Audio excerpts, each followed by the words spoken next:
নতুন নতুন গল্প শোনার জন্য আমার চ্যানেলটি সাবস্ক্রাইব করে বেল আইকনে ক্লিক করে আমার সাথেই থাকো। আজকে আমি তোমাদের একটা মজার গল্প শোনাবো। আমার বয়স 23 বছর। আমার স্বামীর নাম রাহুল, বয়স 27 বছর। আমার একটি মাত্র যমজ বোন নাম রিয়া। আমার যখন বিয়ে হয় তখন রিয়ার বিয়ে হয়নি। আমরা দুজনেই যেমন ভীষণ সুন্দরী তেমনই হট। আমার বর ভীষণ ভালো, আমাকে সব সময় সব রকমের সুখ দেয়। আমার শ্বশুরের বাড়িতে মা, আমি এবং আমার বর নিয়ে ছোট্ট সংসার। আমার শাশুড়িকে আমি মা বলেই ডাকি। রাহুলের মাঝে মধ্যে নাইট ডিউটি করতে হয়, তখন বাড়িতে মা ও আমি একাই থাকি। হঠাৎ মা 1 মাসের জন্য উত্তর ভারত বেড়াতে যাবে ঠিক করলো। এখনও নাইট ডিউটি পড়লে রাত্রে আমার সাথে কে থাকবে? ঠিক হলো মা যে কদিন নেই সে কদিন আমার বোন রিয়া এসে থাকবে আমার কাছে। যথাসময়েই রিয়া এসে হাজির, তাকে দেখে আমার খুব আনন্দ। রাহুল আমাদের দুজনকে রেখে নাইট ডিউটি করতে চলে গেল। পরদিন বাড়ি এসে দুপুরেও মার ঘরে ঘুমাচ্ছে, আমি আর রিয়া আমার ঘরে। দরজার ভেতর থেকে লক করা। আমি আর রিয়া খেলায় মত্ত। আসলে আমি আর রিয়া মিলে খেলতাম মাঝে মধ্যে। তো হঠাৎ রাহুল আমার রুমে ঢুকে সব দেখে ফেললো, তাতে ওর অবস্থা খারাপ। ও তখন আমাদেরকে বলল, কি করছো তোমরা এইসব? তোমাদের লক্ষণ তো ভালো না। তখন রিয়া বলল, রাহুল দা আস্তে কথা বলো, বাড়িতে জানাজানি হলে আত্মহত্যা ছাড়া আমাদের কোনো উপায় থাকবে না। প্লিজ তুমি কাউকে বলো না, আমি তোমার ছোট বোনের মতো। ও বলল, শুধু মুখে হবে না, আমার সাথে তোমায় করতে হবে। শুনে রিয়া বলল, আমি রাজি। কিন্তু আমি চুপ করে বসে থাকলাম। ও আমাকে বলল, তুমি কি বলছো? আমি বললাম, আমিও রাজি, আমরা 3 জন একসাথে খেলবো, ভীষণ মজা হবে, কি বলো? এরপর শুরু হলো আমাদের লুডো খেলা। রাহুল আজ খুব করে রিয়াকে লাগালো। অনেকক্ষণ লাগানোর পর আমরা 3 জনে শুয়ে পড়লাম। ওই দিনটা রাত পর্যন্ত আমরা আরো অনেক মজা করলাম। রাতে আরো 2 বার খেললাম। আমি বললাম, লুডো খেলায় এত মজা আগে জানতাম না তো। এরপর এইভাবে 1 মাস বহুবার আমরা করেছি। আমার বোন এখন বিবাহিত, তবুও আমরা সুযোগ পেলেই খেলা করি। সেসব গল্প অন্য একদিন বলবো। রিয়া বিয়ের পর জোর ভাঙতে এসেছে বাপের বাড়িতে 7 দিনের জন্য।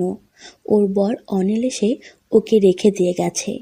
7 দিন পর আমাদের গিয়ে দেখে আসতে হবে ওর শ্বশুর বাড়িতে।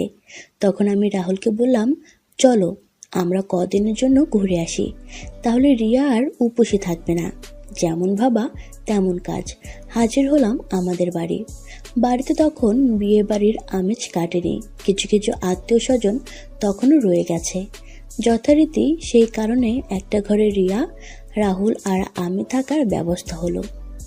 রিয়া তখন ন্যাকামো করে বলল, এই দিদি, আমি তোদের সাথে থাকলে তোদের লাগাতে অসুবিধা হবে না তো? আমি বললাম, তোর বর তোকে কেমন করে ফুলসজ্জা রাতে সোহাগ করলো সেই গল্প শুনতে এসেছি আমরা, আর সেই সাথে তোকে লাগাতে এসেছি, অসুবিধা হবে কেন? কিন্তু কথা হলো, তুই খেলবি তো আমাদের সাথে, নাকি বর পেয়ে জামাইবাবুর কথা ভুলে গেছিস? তুই কি যে বলিস না, রাহুলদার কথা কি ভুলতে পারি? রাহুল বলল, ছাড়ো ওসব কথা, তুমি বলো তোমার বর কেমন করে তোমাকে আদর করলো? তুমি যে আগেই খেলেছো সে কথা বুঝতে পারেনি তো? রিয়া বলল, সেটা ঠিক বলতে পারবো না, মনে হয় বুঝতে পেরেছে, মুখে কিছু বলছে না, মালটা যা পাকা খেলোয়াড়। আমি বললাম, যদি বুঝতে পারি কি হবে? রাহুল বলল, কি আর হবে, তোমাকে গিয়ে অনিলকে ঠান্ডা করতে হবে। আমি পারবো না, আমার লজ্জা করবে। বোনের সাথে যখন খেলতে তখন লজ্জা করে না, আর বোন জামাইয়ের কাছে গেলে লজ্জা করবে কেন? এবার রিয়া বলল, ছাড়ো ওইসব কথা, তোমাদের অনিলের আগে আমায় অরুচি হোক, তারপর না হয় দিতে যাবে।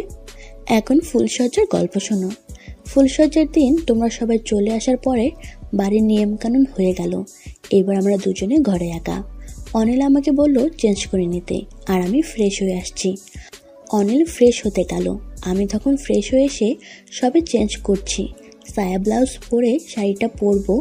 অনিল বলল, আর পরে কি করবে, চলে আসো বলে আমার হাতটা টান মেরে আমি একেবারে উপরে গিয়ে পড়লাম। এবার ও আমাকে কিস করতে লাগলো। কিছুক্ষণ পরে আমিও রেসপন্স করতে লাগলাম। এরপর ও আমাকে জড়িয়ে ধরে আদর করতে লাগলো। আমিও সুখে আত্মহারা হয়ে গেলাম। অনেকক্ষণ ধরে আমাদের খেলা চললো। অনিল ভালোই খেলতে পারে। ও আমাকে বলল যে ওরা নাকি বন্ধুরা ওদের বউদের নিয়ে একসাথে মজা করে। 6 মাস পর নাকি আমাকেও ওদের সাথে জয়েন করতে হবে। রিয়ার মুখে এই গল্প শুনে আমাদের 3 জনেরই অবস্থা খারাপ। আমরা খেলা শুরু করব, ঠিক তখনই দরজায় কেউ নক করলো। আমরা একেবারে নর্মাল হয়ে গেলাম। এবার দরজা খুলে দেখি বৌদি এসেছে আমাদের ডাকতে। আমরা 3 জনে গেলাম, খাওয়া দাওয়া করে আবার আমাদের ঘরে ফিরে এলাম। তারপর রাহুল, রিয়া আর আমি আবার শুরু করলাম। এরপর রাহুল আস্তে করে বেরিয়ে পড়লো, কারণ সবসময় 3 জনে মিলে একসঙ্গে ঘরে থাকা ঠিক নয়, যে কেউ সন্দেহ করতে পারে। বেরিয়ে ও বাজারের দিকে গেল, গিয়ে দোকান থেকে একটা মধু কিনে আনলো। রাতে একটু অন্য স্টাইলে হবে। রাতে খাওয়া দাওয়া পরে 3 জনে আবার ঘরের মধ্যে এলাম। ঘরের দরজা দিয়ে রাহুল রিয়াকে কোলে শুয়ে 3 জনে মিলে গল্প করতে লাগলাম।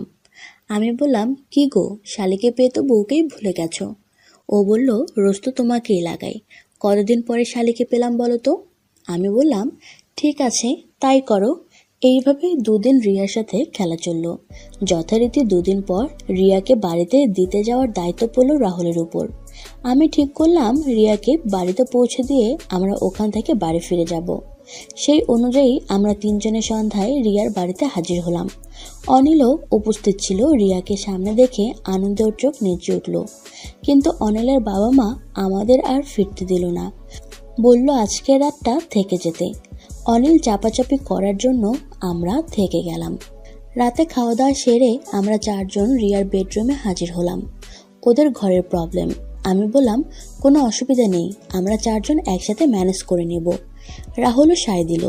4 জন অনেক রাত পর্যন্ত আড্ডা দিলাম। এবার রাহুল বলল, অনিল, তোমাদের তো অসুবিধায় ফেললাম ভাই। অনিল বলল, কেন দাদা? ও বলল, তোমরা নবদম্পতি 3 দিন আলাদা থেকে আজকে এক হয়েছ, তোমাদের খেলাতে বাধা পড়ল। কিছু মনে না করলে তোমরা খাটের উপরে খেলতে পারো, আমরা নিচে শুয়ে আছি।